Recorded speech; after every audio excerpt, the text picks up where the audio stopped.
Darko Lazić nakon tragedije došao u Mostar, pjevač u crnini sa suzama u očima poručio: zbog djece moram da se borim.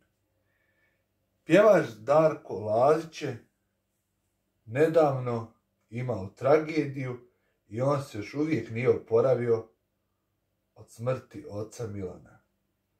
A sada se oglasio iz Bosne i Hercegovine, iz Mostara, pa sa suzama u očima poručio da ga je život naučio da se bori. Ovdje je bajno, uvijek sam volio da dođem u Mostar, rekao je pjevač, a zatim se osvrnuo na to kako se osjeća posle velikog emotivnog udarca. Život te uči da se boriš i što kažu, sve što te ne ubije, to te ojača. A na neki način je tako. Ne smiješ nikad u životu da padneš. I kad ti je najteže, moraš da se boriš i da nastaviš dalje. Ono što je meni najbitnije, to su moja 2 djeteta, kćerka Lorena i sin Aleksej. To je moja najveća motivacija u životu, jer se za njih živi i za njih se bori. Ako padnem ja, padaju svi oni, a to ne smije nikad da se dogodi. Život je pun problema i neočekivanih stvari.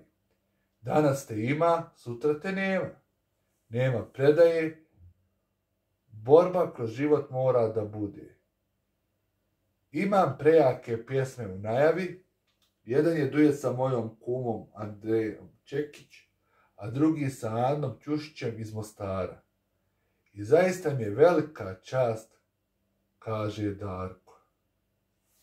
Posjetimo, Lazićev otac se 5. decembra podvrgnuo operaciji smanjenja želca radi gubitka kilograma, ali je došlo do komplikacije nakon toga.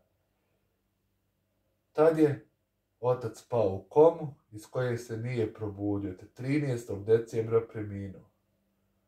Darkovoj majci Branki naročito je teško pao gubitak supruga.